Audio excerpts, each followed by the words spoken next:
नमस्कार, आप देख रहे हैं भारत 24, साथ में आपके शिखा ठाकुर। आप देख रहे हैं हमारा खास प्रोग्राम राजनीति। केंद्र की राजनीति देश की दिशा तय करती है, तो वहीं इसके पैरेलल राज्यों की जो राजनीति होती है वो भी राज्यों की दिशा तय करती है।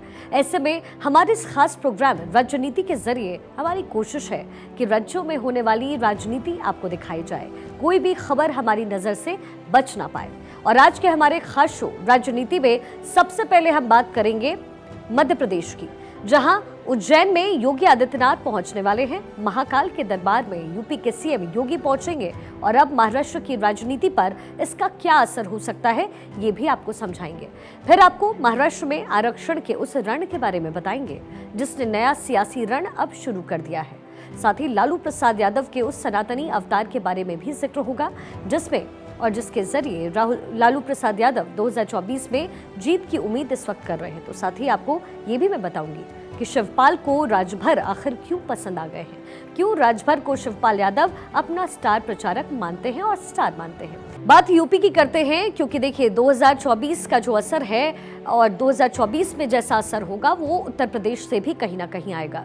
उत्तर प्रदेश में अब आपको हर सड़क की गुणवत्ता की गारंटी मिलेगी। घटिया सड़क बनाने पर जनता इस गारंटी और वारंटी को कैश करा सकेगी और सड़क निर्माण एजेंसी या ठेकेदार को भले ही उसकी मरम्मत करानी पड़े लेकिन करवानी पड़ेगी। उत्तर प्रदेश के मुख्यमंत्री योगी आदित्यनाथ ने सड़क सुधार को लेकर के एक समीक्षा बैठक में ये दिशा निर्देश जारी किए हैं। उत्तर प्रदेश के मुख्यमंत्री ने नवंबर में दीपावली से पहले प्रदेश की सड़कों को गड्ढा मुक्त बनाने के लिए विशेष अभियान चलाने की नसीहत दी है। इस बीच मुख्यमंत्री ने यह भी कहा कि इस साल मॉनसून ठीक नहीं है, कई जिलों में लगातार बारिश की संभावनाएं भी तेज है, लिहाजा नवंबर में दीपावली से पहले पूरे प्रदेश में सड़क गड्ढा मुक्त का अभियान योगी की तरफ से चलाया जाएगा। जहां बरसात की हालत हो वहां बोल्डर डलवा करके रोलर चलाकर लोगों की परेशानी को दूर किया जाएगा। और इस बात को लेकर के मुख्यमंत्री योगी आदित्यनाथ ने अधिकारियों तक अपने निर्देश भी पहुंचाने शुरू कर दिए हैं। जो सड़क नव निर्माण होगी 5 वर्ष की गारंटी उससे लीजिए, हर हाल में 5 वर्ष की गारंटी लीजिए। विभागीय अधिकारी और विभागीय मंत्रीगण ये भी दौरा करें, जनपदों के दौरा करें। जनपदों के दौरे के साथ साथ जवाबदेही भी वहां पे न करें, वहां पे आप एक बार निरीक्षण करें, पूरी रिपोर्ट तैयार करें जिले की। जब जाते हैं तो पूरे जिले की समीक्षा करें, विजिट करें, रैंडम विजिट करें। अचानक आप जाइए किसी सड़क पर, कार्य की क्वालिटी चेक कर लीजिए। कोई भी अपराधी और माफिया किस्म का व्यक्ति इस ठेके के उसमें न पड़ने का, उसको ठेके के उसमें कतई न जाने दें। कोई भी ठेका उसके पास नहीं। तो 2024 को लेकर के योगी आदित्यनाथ भी पूरी तरीके से तैयार लग रहे हैं। योगी ने ये साफ किया है कि प्रदेश में सड़कों को चाक चौबंद किया जाए और इसको लेकर के यूपी के मुख्यमंत्री ने अधिकारियों को साफ दिशा निर्देश दिए हैं। और देखा जाए तो पीडब्ल्यूडी, एनएचएआई, मंडी परिषद, सिंचाई, ग्राम्य विकास एवं पंचायती राज, चीनी उद्योग एवं गन्ना विकास जैसे विभागों को अगर आप मिलाएं तो लगभग 4 लाख किलोमीटर की सड़कें प्रदेश में अकेले हैं। इन सभी सड़कों को दुरुस्त करने के दिशा निर्देश मुख्यमंत्री योगी आदित्यनाथ ने दिए हैं। अगर 5 साल के अंदर सड़क खराब हुई तो उसके पुनर्निर्माण की जिम्मेदारी एजेंसी की रहेगी। साथ ही ये सड़क बनाई गई है, जिसने भी इस सड़क को बनाया वहीं फिर से सड़क की मरम्मत भी करवाएगा। तो कहीं ना कहीं 2024 को साधने की कोशिश उत्तर प्रदेश से भी हो रही है। आने वाले 13 से 15 सितंबर महाकाल की नगरी उज्जैन, वहां भी सियासत का सेंटर बनाया जाएगा क्योंकि उत्तर प्रदेश के मुख्यमंत्री योगी आदित्यनाथ महाकाल की नगरी उज्जैन पहुंचेंगे। यूं तो सीएम योगी महाकाल के दर्शन के लिए जा रहे हैं, लेकिन योगी के इस दौरे और राजनीति के नजरिए से भी हम आपको समझाते हैं कि पूरा एजेंडा क्या कुछ है। क्या मास्टर स्ट्रोक खेलने की तैयारी बीजेपी की तरफ से हो रही है, योगी की तरफ से हो रही है। अब इन 2 तस्वीरों के जरिए योगी के दौरे को आप समझिए। एक तरफ मध्य प्रदेश के मुख्यमंत्री शिवराज सिंह चौहान हैं जो आज ही महाकाल के दर्शन के लिए पहुंचे, वहीं दूसरी तरफ यूपी के मुख्यमंत्री योगी आदित्यनाथ हैं जो 13 सितंबर से 15 सितंबर तक उज्जैन के दौरे पर रहेंगे। अब मध्य प्रदेश में होने वाले चुनाव के नजरिए से देखा जाए तो ये दौरा काफी अहम होने वाला है क्योंकि एमपी में यूपी के मुख्यमंत्री योगी आदित्यनाथ की डिमांड भी काफी है। ऐसे में योगी का ये दौरा क्या असर दिखाएगा, इस रिपोर्ट के जरिए आपको समझा देते हैं।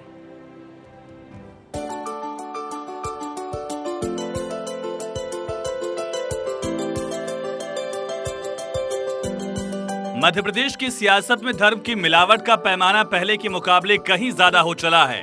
मंदिरों में दर्शन के लिए पहुंचे शिवराज सिंह चौहान की तस्वीरें आम बात हैं। कमलनाथ भी अक्सर मंदिरों के आसपास ही नजर आते हैं और अब आने वाली 13 से 15 सितंबर के बीच महाकाल की नगरी उज्जैन में यूपी के मुख्यमंत्री योगी आदित्यनाथ मौजूद रहेंगे। उत्तर प्रदेश के मुख्यमंत्री योगी आदित्यनाथ आने वाले 13 सितंबर को उज्जैन आएंगे। उज्जैन में यूपी के सीएम नाथ संप्रदाय के प्रमुख स्थल भर्तृहरि गुफा पहुंचेंगे, जिसके बाद भगवान महाकाल दरबार में भी सीएम योगी पहुंचेंगे।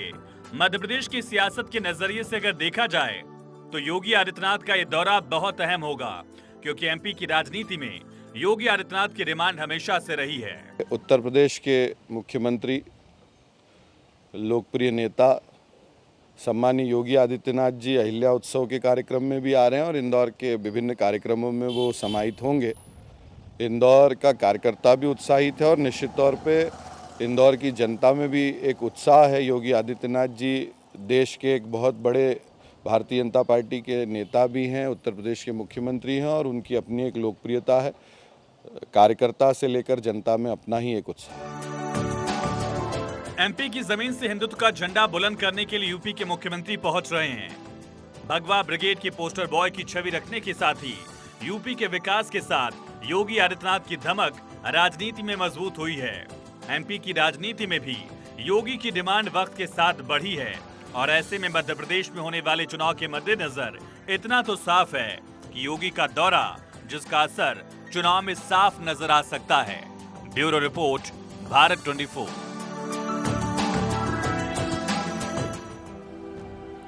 देखा जाए तो योगी आदित्यनाथ उत्तर प्रदेश के मुख्यमंत्री हैं, लेकिन उत्तर प्रदेश के साथ साथ राज्यों में भी यूपी के मुख्यमंत्री योगी आदित्यनाथ की मजबूत बेहद पकड़ है। उज्जैन में योगी आदित्यनाथ के दौरे का क्या असर होगा, इसको समझने के लिए एमपी के सीएम और एमपी के सीएम योगी के नाते हमें ये समझना पड़ेगा। एमपी के सीएम शिवराज सिंह चौहान लगातार मीटिंग का हिस्सा बन रहे हैं, लेकिन योगी आदित्यनाथ की मौजूदगी कैसे असर डालेगी, आपको 3 मुख्यतः वजह हम बताते हैं। सबसे पहली चीज़ है मुख्यमंत्री योगी आदित्यनाथ की डिमांड। एमपी की बात की जाए तो यूपी के सीएम योगी आदित्यनाथ की डिमांड हमेशा ज्यादा रही। योगी मध्य प्रदेश में लगातार रैली करते हैं तो उसका सीधा फायदा बीजेपी को मिल जाता है। अब दूसरी चीज, योगी का अपराध मुक्त यूपी वाला वो मॉडल जो बुलडोजर के इर्द गिर्द घूमता हुआ नजर आता है, इस मॉडल ने अपनी पहचान एमपी में भी बनाई है। जिस तरीके से यूपी में कहते हैं कि बाबा का बुलडोजर, उसी तरीके से एमपी में मामा के बुलडोजर की चर्चाएं खूब है। विकास के मामले में भी अगर देखा जाए तो भी यूपी बड़ी मिसाल पेश करता है। विकास को लेकर के योगी की कोशिशें और उनका मॉडल दूसरे राज्यों में अपना दबदबा बनाकर रखता है। यानी हिंदुत्व पर योगी आदित्यनाथ की मजबूत छवि भी बीजेपी के लिए फायदेमंद हो रही है और कह सकते हैं आप कि योगी को मैदान में उतारकर बीजेपी ने कांग्रेस के सॉफ्ट हिंदुत्व को कहीं ना कहीं जवाब देने की एक कोशिश की है। 2024 को लेकर के बीजेपी पूरी तरीके से तैयारी अपनी कर रही है, लेकिन आगे बढ़ते हुए कैसे महाराष्ट्र में इसका असर होगा, क्योंकि महाराष्ट्र में भी कई ऐसे मुद्दे हैं जिसको भुनाने की कोशिश विपक्षी पार्टियां इन दिनों करती है। महाराष्ट्र में आरक्षण का मुद्दा है, वो आरक्षण जिसको लेकर के जंग लगातार जारी है। एक तरफ सरकार का ये कहना है कि वो आरक्षण को लेकर के पूरी तरह गंभीर है, तो वहीं दूसरी तरफ आरक्षण को लेकर के मराठा लगातार आवाज उठा रहे हैं। और इस सब के बीच महाराष्ट्र में तैयार होती तस्वीर कैसी है, इसको भी आपको समझाते हैं। देखिए, एक तरफ तो महाराष्ट्र में आरक्षण को लेकर के संग्राम इस वक्त छिड़ा हुआ है और इसी सिलसिले में महाराष्ट्र के ठाणे में तालाबंदी की गई। आरक्षण की मांग को लेकर के ठाणे में बंद बुलाया गया, तो वहीं दूसरी तरफ आरक्षण को लेकर के राज्य सरकार लगातार एक्शन मोड में है। सर्वदलीय बैठक के जरिए समाधान निकालने की कोशिशें हो रही है और ऐसे में महाराष्ट्र का माहौल समझना है तो आपको ये रिपोर्ट देखनी चाहिए।